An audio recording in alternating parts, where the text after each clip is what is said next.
सुबह स्कूल में हम सब लोगों ने सेट थ्योरी के बारे में पढ़ाया होगा और मैंने उसके ऊपर एक सीरीज शुरू की है। इसका पहला वीडियो लॉन्च हो चुका है, इसका सेकंड वीडियो है।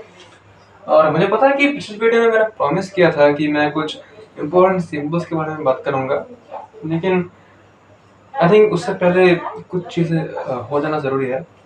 यहाँ पर भी हम सिंबल्स का यूज़ थोड़ा सीखेंगे, लेकिन आई थिंक यहाँ पर सिंबल्स के यूज से ऊपर से प्रायोरिटाइज होने वाला है और this important operations on sets operations होगा। ओके, देखो पहला ऑपरेशन जो है वो एडिशन, सेट्स का एडिशन। सेट्स के एडिशन को कहा जाता है यूनियन। अब यहाँ पर कहानी चल के आ रही है। मान लेते हैं हमारे पास दो सेट्स है, ए इसके अंदर एलिमेंट्स है 1 2 3 एंड बी जिसके अंदर एलिमेंट्स है A B C. A union B करने का मतलब है इन दोनों सेट्स को जस्ट एज इट इज जोड़ दे, 1 2 3 ABC. A union B is 1 2 3 ABC. अब देखो यहाँ पर एक इम्पोर्टेंट चीज तुम्हें ध्यान में रखनी है कि सेट्स के डेफिनेशन के टाइम पे मैंने क्या कहा था, set is a collection of individual distinct items. इसका मतलब है कि एक सेट के अंदर कोई भी एलिमेंट रिपीट नहीं हो सकता। मतलब मान लेते हैं कि ए सेट के अंदर एबीसी 1 2 3 है, लेकिन बी सेट के अंदर मैं एबीसी के अलावा एक और एलिमेंट दे रहा हूँ, दैट इज नंबर 1। अब अगर जब इन दोनों का मैं यूनियन करूंगा यानी इन दोनों को जोड़ दूंगा तो कॉमन लॉजिक के हिसाब से तो यहाँ पर होना चाहिए 1 2 3 एबीसी 1, लेकिन सेट थ्योरी के हिसाब से यहाँ पर ये आखिरी वाला 1 नहीं हुआ, क्योंकि यहाँ पर ऑलरेडी पहले एक 1 है। यहाँ पर हम जस्ट दोनों सेट में जो डिफरेंट एलिमेंट्स है उन सबको एक साथ एक गुच्छे में लाकर एक सेट बना रहे हैं, एक कलेक्शन क्रिएट कर रहे हैं। मान लो कि तुम्हारे पास तुम किसी चीज को कलेक्ट कर रहे हो, मान लो कि तुम स्टैम्प पेपर्स को कलेक्ट कर रहे हो और तुम्हारा कोई देश बॉर्डर कैप्स को कलेक्ट कर रहा है। अब तुम चाहते हो कि उन दोनों के कलेक्शन को एक साथ लाने में। अब देखो तुम्हारा दोस्त वैसे तो कलेक्ट करता है बॉर्डर कैप्स, लेकिन उसके पास थोड़ा बहुत स्टैम्प की कलेक्शंस भी है, लेकिन यहाँ पर बात यह है कि उसके पास जो स्टैम्प्स है वो ऑलरेडी तुम्हारे पास भी है। तो क्या तुम ऐसा करोगे कि जब तुम दोनों मिलकर जब स्टैम्प पेपर्स और बॉर्डर कैप्स को मिलाकर जब एक कलेक्शन क्रिएट करने की कोशिश करोगे तो क्या तुम चाहोगे कि उसमें एक चीज रिपीट हो? नहीं ना, क्योंकि एक चीज उसमें तो पहले से ही है। अगर उसी चीज के एक और यूनिट अगर उसमें डालोगे तो उससे कोई मतलब नहीं बनता उस कलेक्शन में। बात वही है। अब नेक्स्ट ऑपरेशन जो है वो इंटरसेक्शन। अब यूनियन एडिशन है, लेकिन इंटरसेक्शन मतलब इसे सबट्रैक्शन मत समझ मत लेना, डिफरेंट है।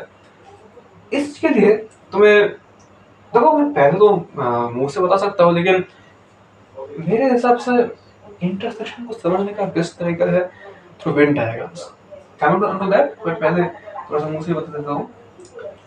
इंटरसेक्शन मतलब मान लो कि हमारे पास दो सेट्स है, अब हमें देखना है कि इन दोनों सेट्स के अंदर कॉमन कौन से एलिमेंट्स हैं। उन कॉमन एलिमेंट्स को लेकर हमें एक सेट बनाना है, वही इंटरसेक्शन का बेसिकली कॉन्सेप्ट है। ये हमारे पास दो सेट्स है, ए सेट के अंदर है 1 2 3 एट ए, बी सेट के अंदर है 1 a 7 c। अब देखो दोनों सेट के अंदर कॉमन एलिमेंट्स कौन कौन से हैं? 1 है और a है, ये दोनों एलिमेंट्स दोनों ही सेट्स के अंदर है।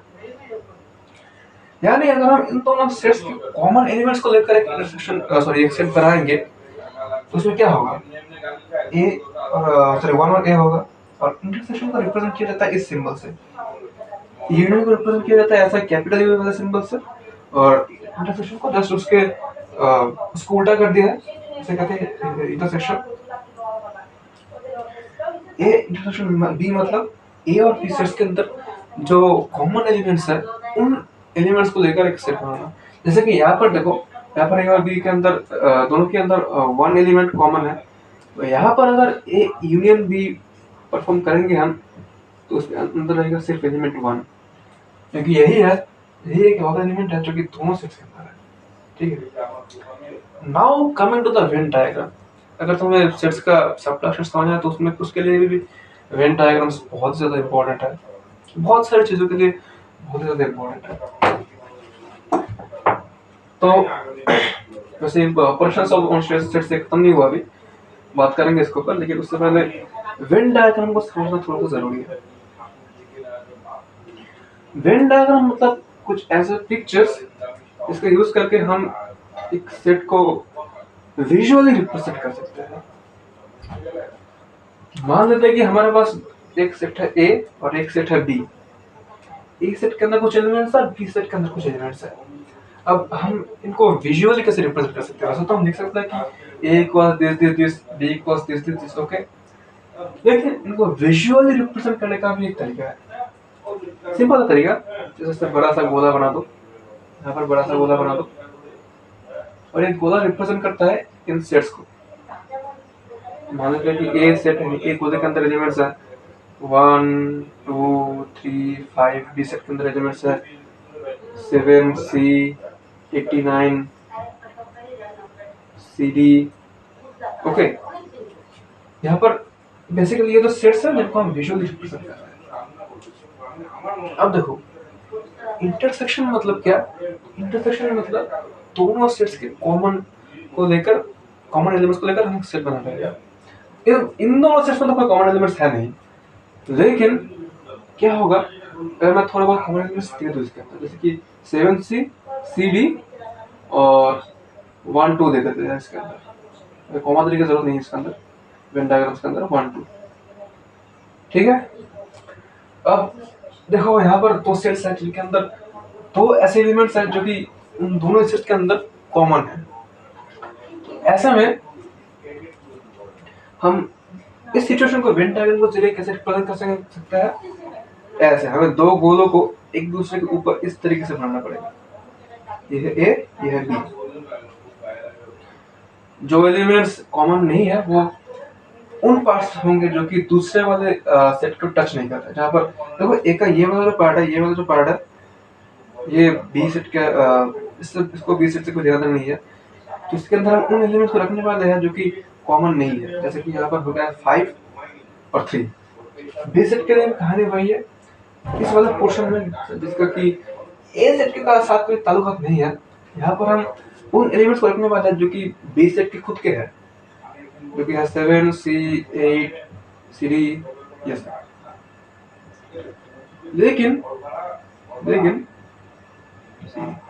लेकिन यहाँ पर देखो एक पार्ट है बीच में, ये पार्ट हमें दिख रहा है कि ये पार्ट दोनों ही सेट्स के अंदर है, ये बीच वाला पार्ट।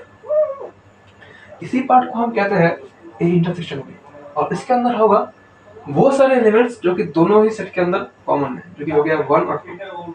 इसी पार्ट को कहते हैं ए इंटरसेक्शन बी, ठीक है। अब ए यूनियन बी को भी इस तरीके से समझा जा सकता है। ए यूनियन बी होगा, जस्ट इन दोनों को ऐड कर देना है, और जो कॉमन एलिमेंट्स है उनको एक ही बार लिखना है, रिपीट नहीं करना है। Because a set is a collection of individual distinct items. यहाँ पर हमारे पास इस सेट के एलिमेंट्स बन जाएंगे 1 2 3 5 7 C 8 CD 8 और CD, ओके।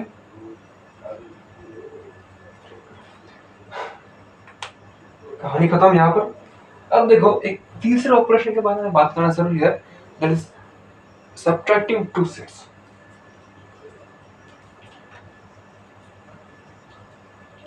लेकिन बढ़िया होगा अगर उससे पहले मैं सबसेट के कॉन्सेप्ट को थोड़ा सा समझा दूं। सबसेट मतलब क्या? यूजुअली सब वर्ड जब हम यूज करते हैं तो उसका मतलब क्या होता है? मान लो कि जैसे कि इंडिया एक कंट्री है जिसके बहुत सारे डिवीजन है, उन डिवीजन को स्टेट कहा जाता है। बहुत सारे डिफरेंट स्टेट्स हैं, महाराष्ट्र हो गया, मेरा स्टेट बंगाल हो गया, यूपी बिहार, कितना सारे स्टेट्स हैं। अब उन स्टेट्स के अंदर डिस्ट्रिक्ट्स होते हैं। डिस्ट्रिक्ट्स के अंदर क्या होता है? सब डिविजन्स, यानी डिविजन्स के अंदर डिविजन्स, है कि नहीं? यही कॉन्सेप्ट यहीं पर यहाँ पर एग्जैक्ट सेम है। सेट्स के अंदर सेट्स, उनको कहते हैं सबसेट्स।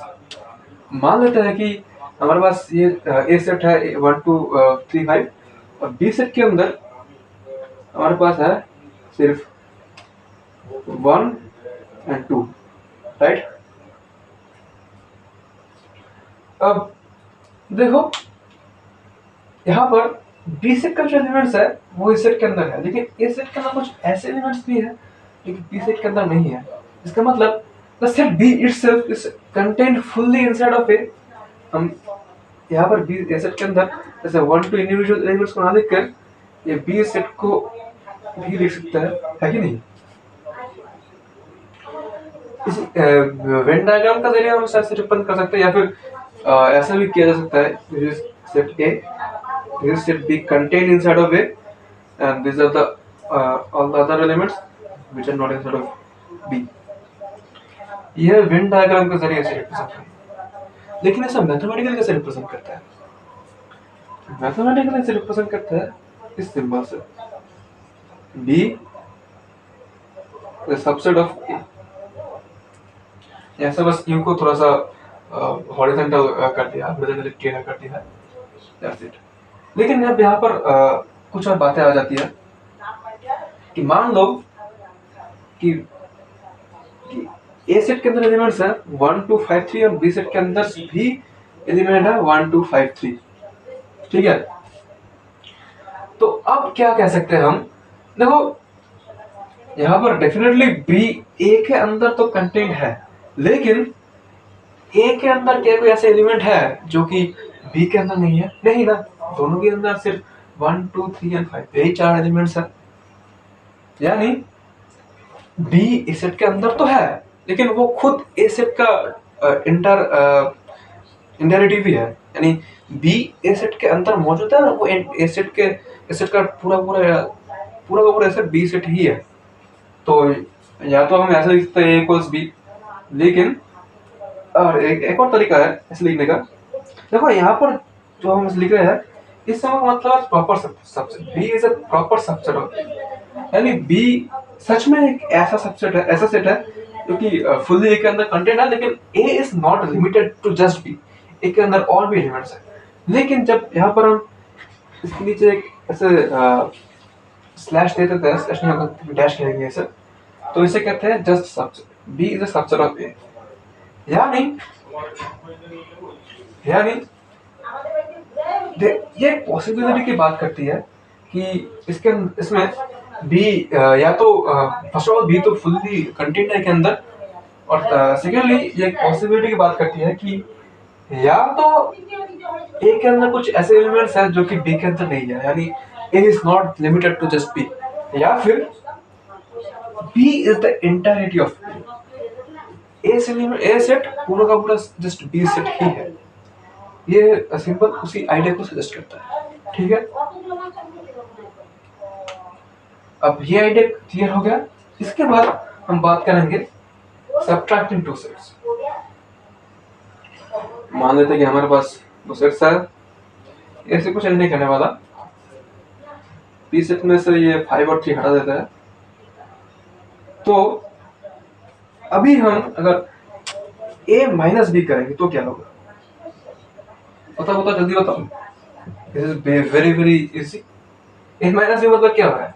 बेसिकली हम a से उन एलिमेंट्स को हटा रहे हैं जो कि b का पार्ट है कि नहीं?